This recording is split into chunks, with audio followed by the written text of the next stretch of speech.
페르시아의 탄생. 여러분, 세계 지도를 펼쳐보시면 중동의 한가운데 거대한 나라 하나가 보입니다. 이란입니다. 세계 뉴스에서 하루도 빠지지 않고 등장하는 나라입니다. 핵무기, 종교혁명, 미국과의 대결, 이스라엘과의 갈등, 중동의 화약고. 하지만 우리는 정작 이 나라에 대해 얼마나 알고 있을까요? 이란 뉴스가 연일 매스컴을 도배하고 있지만 전문가들조차도 이란이라는 나라에 대해서는 그저 복잡한 내용들이 얽혀 있다고만 합니다. 이란은 한때 세계의 절반을 지배했던 제국의 후손이며 오늘도 중동의 정치 균형을 뒤흔드는 핵심 국가이며 세계에서 가장 독특한 정치 시스템을 가진 신정정치를 하는 국가입니다. 신정정치란 간단히 말하면 신의 이름으로 국가를 운영한다는 것입니다. 중동의 맹주라고 불리기도 하고 중동 한가운데 위치해 있지만 다른 중동의 국가들과는 또 다르게 평가되는 이란. 그 이란이라는 나라의 모든 것을 이 영상을 통해 이해할 수 있습니다. 이란이라는 나라에 대해 우선 알아야 할 놀라운 사실이 있습니다. 이란의 역사는 무려 3000년이 넘는 거대한 문명의 연속입니다. 기원전 559년, 지금의 이란 땅의 파르스 지방의 작은 부족 왕국에서 한 젊은 왕이 즉위합니다. 그의 이름은 키루스입니다. 후대는 그를 키루스 대왕이라 부릅니다. 그는 단순한 정복자가 아니었습니다. 키루스는 먼저 이웃 강국 메디아를 무너뜨렸습니다. 그리고 리디아 왕국을 정복했습니다. 마침내 당시 세계 최강국이었던 바빌론마저 함락시켰습니다. 단 20년 만에 역사상 최초로 진정한 의미의 다민족 초대형 제국이 탄생합니다. 페르시아 제국입니다. 그런데 이 제국은 그 이전의 어떤 제국과도 달랐습니다. 이집트의 파라오들은 피정복민을 노예로 만들었습니다. 아시리아 왕국은 도시를 불태우고 학살했습니다. 하지만 키루스는 달랐습니다. 정복한 민족에게 종교의 자유를 주었고 그들의 언어를 존중했습니다. 그뿐 아니라 현지 문화를 그대로 보존했습니다. 그리고 그는 역사상 최초의 인권 선언으로 불리는 키루스 의원통을 남깁니다. 이 원통형 점토 기록물은 지금도 대형 박물관에 보관되어 있습니다. 심지어 성경에도 기록되어 있습니다. 바빌론에 끌려간 유대인들을 고향 예루살렘으로 돌려보낸 왕이 바로 키루스 대왕입니다. 오늘날 유대교와 기독교 전통에서 이교도 왕 중에 가장 존경받는 이름이기도 합니다. 페르시아 제국은 지중해 연안에서 인도의 관문까지 당시 세계 인구의 절반에 가까운 사람들을 통치했습니다.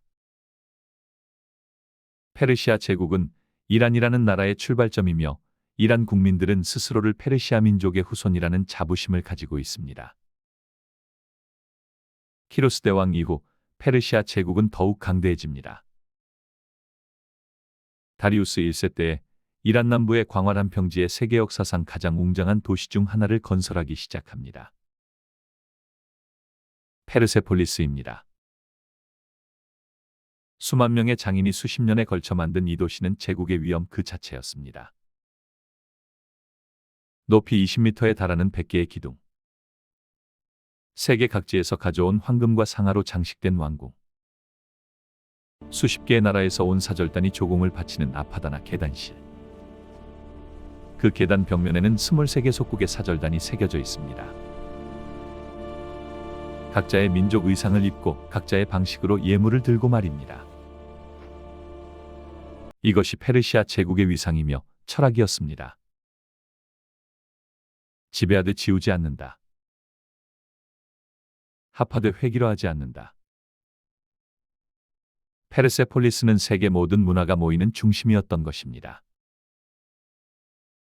그러나 영원한 제국은 없습니다. 기원전 330년, 서쪽으로부터 무서운 왕이 진군해 옵니다. 그의 이름은 그 유명한 알렉산드로스. 우리가 알렉산더 대왕이라 부르는 인물입니다. 알렉산더는 페르시아 군대를 격파하고 페르세폴리스에 입성합니다. 세계의 중심인 페르세폴리스는 뜨거운 불길 속에 잠기고 말았습니다. 하지만 페르시아 문명은 사라지지 않았습니다. 오히려 알렉산더 자신이 페르시아 문화에 매료되었고 페르시아식 통치를 받아들이기 시작했습니다.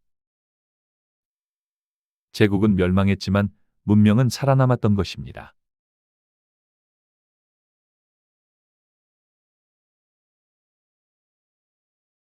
진자가 이기다. 7세기 아라비아 반도에서 새로운 종교 이슬람이 탄생합니다. 예언자 무함마드가 세상을 떠난 후 그의 후계자들은 빠르게 정복 전쟁을 벌입니다. 642년에 아랍 군대가 이란을 점령하고 사산왕조 페르시아 제국이 무너집니다. 이란은 또다시 정복됩니다. 이 과정에서 역사가들조차 놀라는 사건이 벌어집니다. 아랍인들이 이란을 정복했지만 오히려 페르시아 문화가 이슬람 세계를 바꾸기 시작한 것입니다. 역사가들은 이것을 문화적 역정복이라고 부릅니다. 힘으로는 정복당했지만 정신적 문화가 오히려 정복자를 정복한 셈입니다. 정복자의 언어인 아랍어가 공식 언어였지만 문화적으로 강한 페르시아어는 문학과 시의 언어로 살아남았습니다. 그리고 이 페르시아어는 인도에서 중앙아시아까지 수백 년 동안 고급 문화의 공용어가 됩니다. 철학, 과학, 건축, 음악 모든 분야에서 이슬람 황금기를 빛낸 학자 대부분이 페르시아 출신이었습니다. 의학의 아버지 이븐 시나, 수학자 알커리즈미, 시인 루미와 하피즈. 이들이 모두 페르시아 땅에서 나온 천재들이었습니다. 피정복자가 문명의 스승이 된 역사. 이것이 바로 이란인들이 가진 깊은 자부심의 뿌리입니다. 그 페르시아 민족 정신이 지금도 민족 자부심으로 자리 잡고 있는 것입니다. 그리고 이 시기에 이란의 또 다른 정체성이 형성되기 시작합니다. 바로 시아파 이슬람입니다.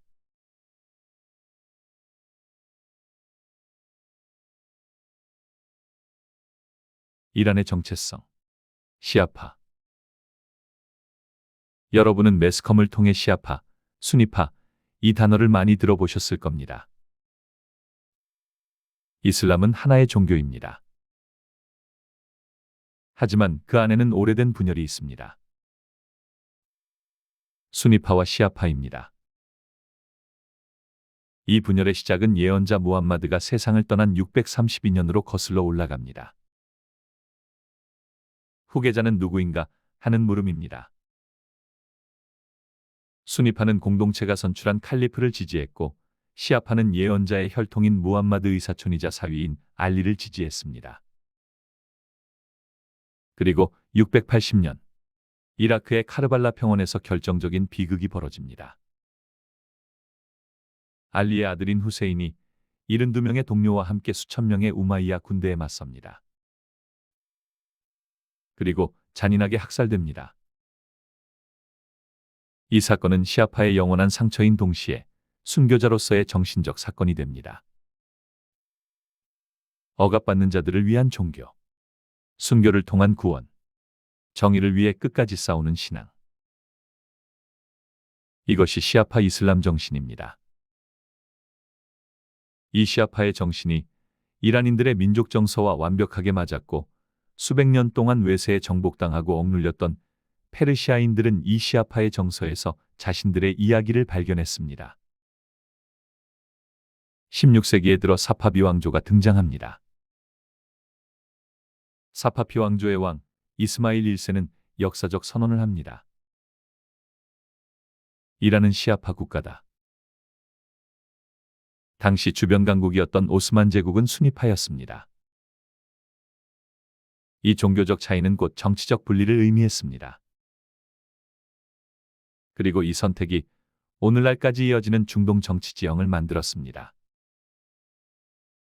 이란과 사우디아라비아의 갈등은 시아파와 수니파의 대립으로 이해하시면 됩니다. 중동에서 벌어지는 수많은 전쟁과 갈등이 뿌리는 이 종교적 분열에서 시작되었습니다.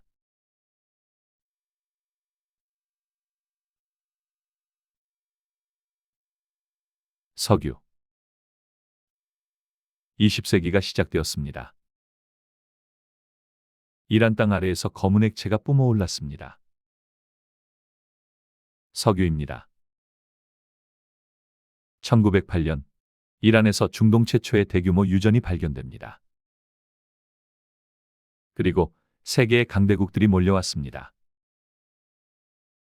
1909년 영국은 이란의 석유를 장악하기 위해 하나의 회사를 세웁니다. 앵글로 페르시안 오일 컴퍼니입니다. 이 회사는 한 나라의 운명과 세계 질서를 바꿔버립니다. 1914년 영국 정부가 직접 지분을 사들인 이 회사는 단순한 기업이 아니었습니다. 석유는 이란 땅에서 나는 것임에도 불구하고 이란이 받는 몫은 전체 수익의 고작 16%에 불과했습니다. 시간이 흐르고 이란의 분노는 쌓여갑니다.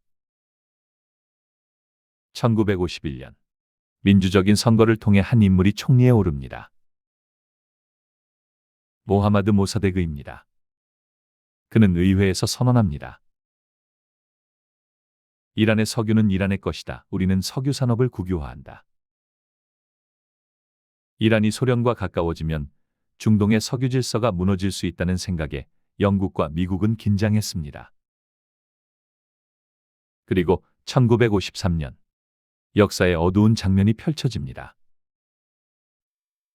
미국의 CIA와 영국 정보국 M16이 이란에서 쿠데타를 기획합니다. 작전명 아약스입니다. 모하마드 모사데그는 가택연금되고 민주주의로 선출된 정부는 무너지고 미국의 지원을 받은 왕정인 샤 모하마드 레자 팔레비가 절대 권력을 강화합니다. 그 결과 이란의 석유 이익은 서구로 유출되고 비밀경찰 사바크의 공포정치로 이어집니다. 이란 국민들의 마음속에 분노가 쌓여갔습니다. 그리고 이 분노는 25년 후 거대한 폭풍이 되어 터지고 맙니다.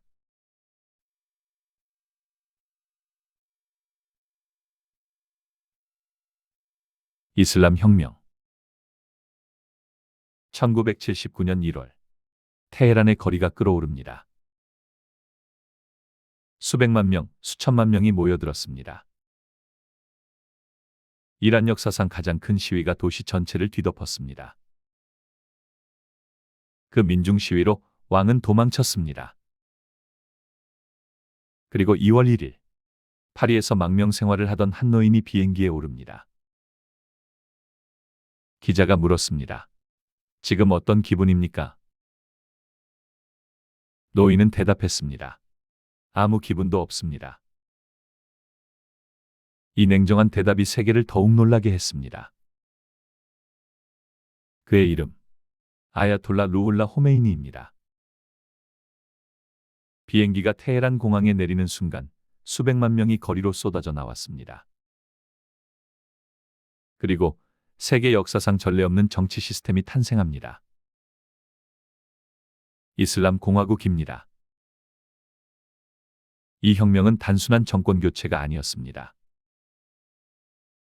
왕정 대신 신정 정치이며 서구화 대신 이슬람 가치를 추구했습니다. 그리고 호메이니는 미국을 동맹 대신 대사탄으로 선언합니다. 이 순간부터 이란은 더 이상 미국의 동맹이 아니라 적이었습니다. 이란은 완전히 다른 나라가 되었습니다. 그리고 이 혁명의 충격파는 중동 전체로 퍼져나갔습니다. 사우디아라비아는 긴장했습니다. 이라크의 사담 후세인은 위협을 느꼈습니다. 미국은 동맹을 잃었습니다. 이처럼 이란 혁명은 중동 현대사의 분기점이 된 것입니다.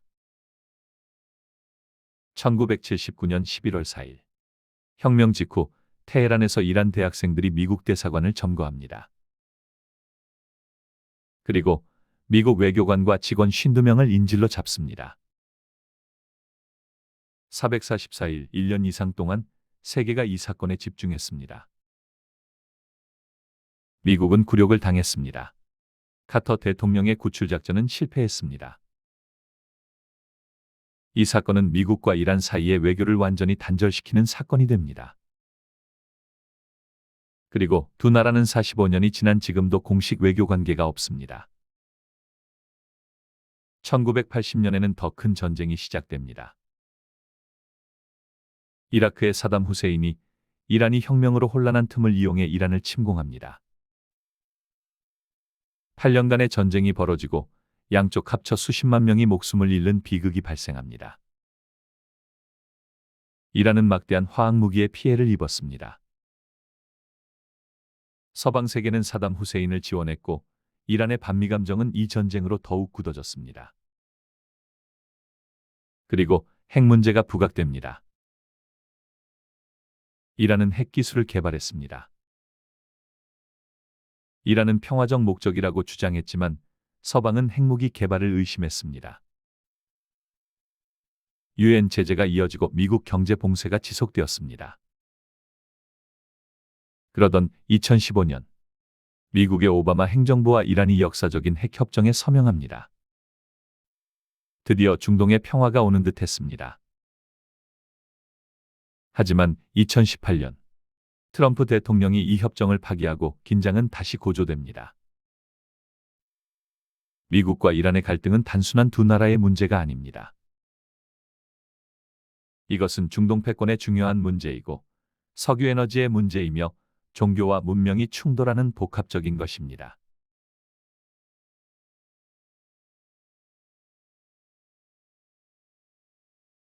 신정정치, 저항의 축. 이란의 정치 시스템을 이해하는 것은 중요합니다. 왜냐하면 이것은 세계 어디에도 없는 완전히 독특한 구조이기 때문입니다. 표면만 보면 이란도 민주주의 국가처럼 보입니다. 대통령이 있습니다. 의회도 있습니다. 국민들이 투표합니다. 하지만 그 위에 모든 권력을 압도하는 자리가 있습니다. 최고 지도자입니다. 파르시어로 라흐바르입니다. 이 자리는 종교 지도자가 맡습니다.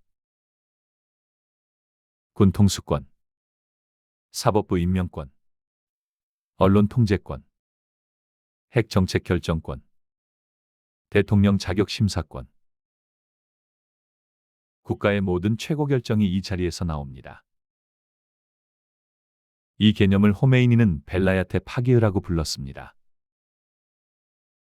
이슬람 법학자의 통치권과 신이 정의한 법, 이슬람 율법 샤리아를 이 땅에 구현하는 임무를 가진 지도자라는 의미입니다. 초대 최고 지도자는 호메이니 자신이었습니다. 그리고 1989년 그가 세상을 떠난 후 아야톨라 알리 하메네이가 그 자리를 이었습니다. 하메네이는 35년 넘게 이란의 최고 권력자입니다. 대통령은 4년마다 바뀝니다. 하지만 최고 지도자는 종신직입니다. 그리고 대통령 후보는 헌법소호위원회의 심사를 통과해야 합니다. 이 위원회의 절반이 최고 지도자가 임명한 종교법학자들입니다.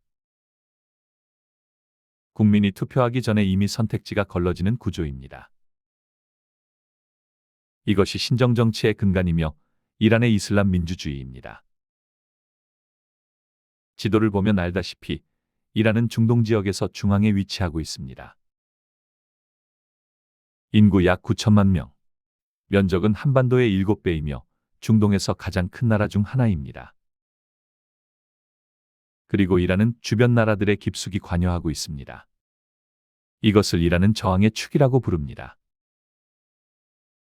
이란을 이해하려면 이란과 주변 나라들의 관계를 알아야 합니다. 이라크입니다. 시아파가 다수인 이라크는 이란의 가장 중요한 이웃입니다. 2003년 미국의 이라크 침공 이후 이란의 영향력이 이라크 전체로 퍼졌습니다. 시리아입니다. 이란은 시리아의 아사드 정권을 군사적으로 지원하며 내전에서 살아남을 수 있도록 도왔습니다. 레바논입니다. 레바논의 헤즈볼라 무장 조직은 이란의 무기와 자금으로 성장했으며 이스라엘과 수십 년간 대결해 왔습니다. 예멘입니다. 예멘의 후티 반군 또한 이란의 지원을 받는 세력이며 사우디아라비아와 전쟁 중입니다. 이란은 직접 전쟁을 하지 않으면서도 주변 나라들을 통해 중동 지역 전체에 영향력을 행사합니다. 이것을 프록시 전략이라 하며, 그래서 이란을 설명할 때 단순히 이란이라는 한 나라의 문제가 아닌 중동의 화약고라는 단어가 쓰이는 이유입니다. 이란의 혁명수비대 쿠드스군은 이 전략의 핵심 실행 조직이며, 쿠드스군 사령관인 가셈 솔레이마니는 20년 동안 이란의 지역 패권 전략을 설계했습니다. 그런데 2020년 1월 미국의 드론 공격으로 솔레이마니가 사망합니다. 이란 전체가 분노했고 중동 전체가 긴장했습니다. 이 한 번의 사건이 이란이 중동에서 얼마나 중요한 존재인지를 다시 한번 보여주었습니다. 제재와 저항. 이란은 세계에서 가장 강력한 경제 제재를 받는 나라입니다. 달러 거래 금지, 석유 수출 봉쇄, 국제은행망 차단, 첨단 기술 수입 제한. 이 모든 제재는 이란 경제를 심각하게 위협했습니다. 화폐 가치가 폭락했고 인플레이션과 실업률이 상승했습니다. 40년이 넘게 이어지는 국제 제재로 인해 이란 국민들의 일상은 심각하게 망가졌지만 이란은 쓰러지지 않았습니다. 오히려 이란은 드론 개발과 첨단 미사일 개발 등 독자적인 무기 시스템으로 방위 산업을 구축했습니다. 이제는 러시아에 드론을 수출하는 나라가 되었습니다. 이란은 경제 제재 속에 중국과의 협력을 강화했고 25년 장기 협력 협정 및 수백억 달러 규모의 인프라 투자를 체결했습니다. 또한 러시아와의 에너지 협력도 늘었습니다. 제재에 맞서는 이란의 생존 전략인 것입니다. 하지만 이 과정에서 이란 내부에서는 균열이 생기고 있습니다. 2009년 부정선거에 항의한 녹색운동.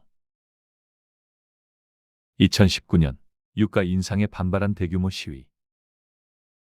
2022년에는 22살의 여성 마흐사 아미니가 히잡 착용 규정 위반으로 도덕 경찰에 체포된 후 사망하는 사건이 일어납니다. 그 사건으로 이란 전역에서 여성들이 히잡을 불태우는 시위가 일어났습니다. 이 시위는 이란 사회의 경종을 울렸으나 정권은 무력으로 진압했습니다. 하지만 아직도 이란 사회의 변화에 대한 열망은 꺼지지 않았습니다. 2024년 4월 이란의 역사에서 중요한 사건이 일어납니다. 이란이 처음으로 이스라엘 본토를 직접 공격한 것입니다. 수백 기의 드론과 미사일의 폭격이 이어졌습니다. 이것은 중동 현대사에서 전례 없는 사건이었습니다. 그리고 이스라엘도 보복 공격으로 응했습니다. 수십 년 동안 간접적으로 싸우던 두 나라가 처음으로 직접 교전을 벌인 것입니다.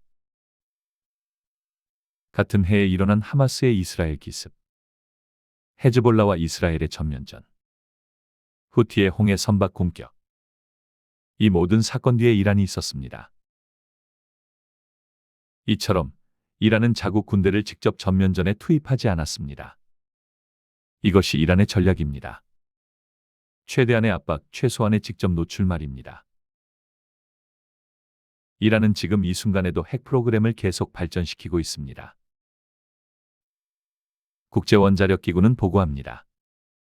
이란의 우라늄 농축 수준이 핵무기 제조에 필요한 수준의 문턱까지 왔다고 말입니다. 이런 부분이 세계가 긴장하는 이유입니다.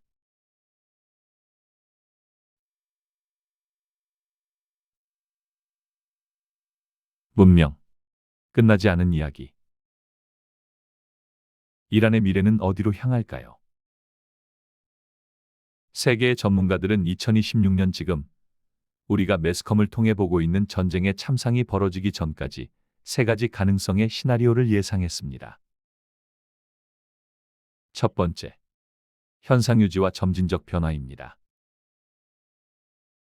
이란 정권은 내부 균열에도 불구하고 상당한 안보 능력과 통제력을 유지하고 있습니다. 제재 속에서도 경제를 버텨냈고 지역 동맹 네트워크를 유지하고 있습니다. 가장 가능성 높은 단기 시나리오였습니다. 두 번째는 핵위기와 군사 충돌입니다. 이란이 핵무기 문턱을 넘는 순간 이스라엘과 미국은 군사행동을 선택할 수 있습니다. 이 경우 중동 전체가 전쟁에 빠질 위험이 있습니다. 가장 위험한 시나리오입니다. 그런데 그 위험한 시나리오가 지금 현실화됐습니다. 세 번째는 내부 변화와 체제 전환입니다. 이란 인구의 절반 이상이 30세 이하입니다. 이들은 인터넷으로 세계와 연결되어 있습니다. 2022년 히잡 시위가 보여준 것처럼 변화에 대한 열망은 살아 있습니다. 만약 이 세대가 주도적인 정치 세력이 된다면 이란은 완전히 다른 나라가 될 수 있습니다.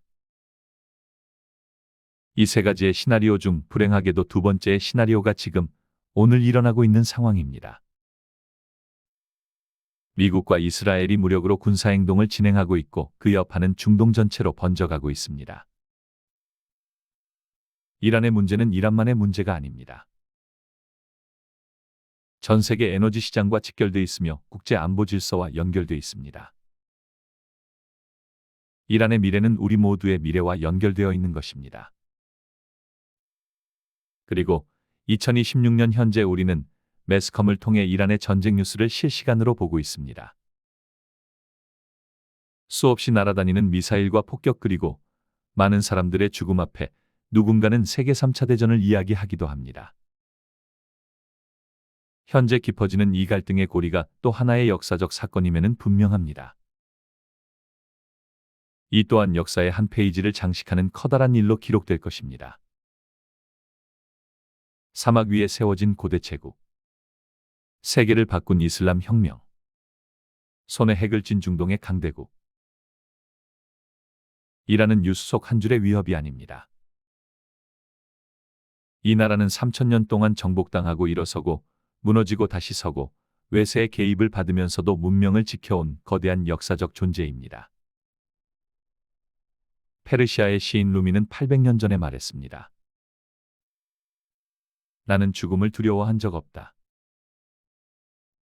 단지 이 여정이 끝나기 전에 내가 충분히 살았는지를 두려워할 뿐이다. 이란은 지금도 그 여정 위에 있습니다. 핵을 둘러싼 긴장, 시아파와 수니파의 경쟁, 젊은 세대의 변화 열망, 서방과의 갈등 말입니다.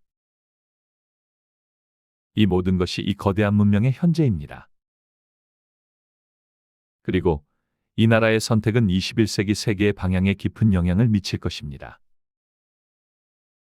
이란이라는 나라를 이해하는 것은 단순히 한 나라를 이해하는 것이 아닙니다. 인류 문명의 뿌리를 이해하는 것이며 종교와 정치의 관계를 이해하는 것이며 강대국 정치와 석유 에너지의 세계 패권을 이해하는 것입니다. 그 모든 것에 이란이 얽혀 있습니다. 3000년 전 사막의 돌기둥에서부터 새겨진 역사가 지금도 계속되고 있는 것입니다. 세상의 호기심을 들여다보는 딱 아는 만큼이었습니다. 오늘도 영상이 유익하셨다면 좋아요와 구독 부탁드리고 다음에도 유익한 영상으로 찾아뵙겠습니다. 감사합니다.